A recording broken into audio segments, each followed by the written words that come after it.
All right, guys. Today we're going to talk about the quantity theory of money and growth, how money grows, and the inflation that kind of comes with that. And it really comes around to the idea of the quantity theory of money, which is something we've touched on before. But early on, we've talked about, why does inflation happen? Well, there's several different reasons that inflation occurs, and it's not just the money supply. Um, like if we think about when we think of World War II, it's also how often that money is changing hands, or what we call the velocity of money. So if we think about a train that can carry 200 passengers, we have to think about how can that train transport 1,200 passengers a day? Well, the answer to that question is pretty easy, right? Not just one person sits in one seat. Okay, multiple people can sit in that seat. And if we think of seats like we think of dollar bills, for example, we know that dollar bills change hands. And the amount that that dollar bill or those seats change hands will increase the amount of people or the amount of rides, or in that case, or money, in the case of inflation, will occur. So if real GDP is 400 billion, but the amount of money in the economy is only 4 billion, how are these transactions taking place? Well, again, think of that dollar bill, okay? That dollar bill in your wallet or your pocket.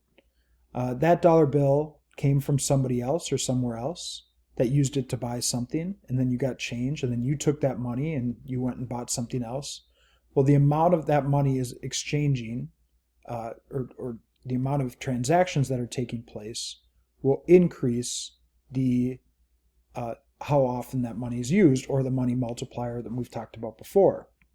So we call this the velocity of money. It's the average time a dollar is spent and respent in a year. So the velocity of money in the above example, if we think about it, there's only 100 billion and there's 400 billion in GDP. Your velocity of money in this case would have to be 4. And we find that equation here. So here's your quantity of theory of money equation. All right, the M stands for money supply, and the P stands for price level. Your V is your velocity of money, and your Y is your quantity of output. And your M times, or your money supply times your velocity in this theory should equal your price level times your quantity of output. And in a lot of ways, you're not necessarily even going to need to use numbers. We'll give you some numbers here. You just have to know, okay, if velocity stays the same and output stays the same and money supply increases, what happens to price? Well, it will increase, okay, causing inflation. So price level, we're trying to look at this in terms of how it's going to impact the price level in the economy. So notice that price, P times X, is your nominal GDP. So your price level times your output is your GDP. So then here, assume that velocity is relatively constant because people's spending habits are not quick to change, and that output, Y, is not affected by the quantity of money because it is based on production, not the value of stuff produced. So in other words, velocity and output don't change. Okay? So if the government increases the amount of money, what will happen to prices? All right. Well, since they equal each other, money times velocity equals price times output, and output doesn't change, we know that price would increase with the money supply increase. Okay. Those are the types of questions that you're going to see. So assume money supply is $5 and is being used to buy 10 products with a price of $2 each. Okay. The question is, how much is the velocity of money? Now, here's some numbers attached to it, but if we apply it to the equation, your money supply, your M, is $5 and is being used to buy 10 products. That's your Y. And each one is $2 each. That's your price level. So 10 times 2, right, would be 20. Okay? And your money supply is 5. All right? Simple algebra. If you put that if you divide money supply 5 on both sides, you'll eventually get to your velocity of money being 4. Okay?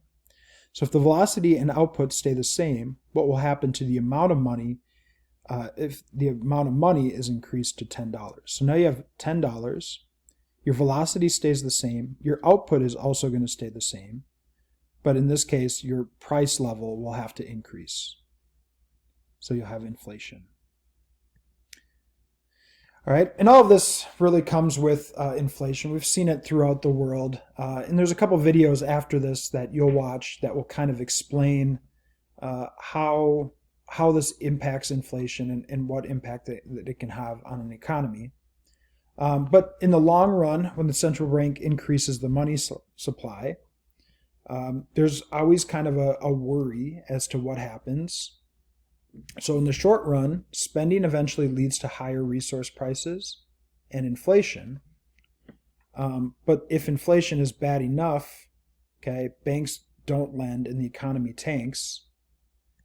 And a question is, if this is true, why do many economists support expansionary monetary policy? All right. Well, the answer is that monetary policy can increase real output in the short run. All right, and they'll worry about the long run later. Okay. Another reason too is that even if you increase the money supply, in all reality, many economists know that it's not necessarily going to lead to inflation. The only way that it will lead to inflation is if banks lend it out at a higher rate. Okay. They also know that banks, the Federal Reserve, has a way in order to ease the money supply by selling bonds if they need to.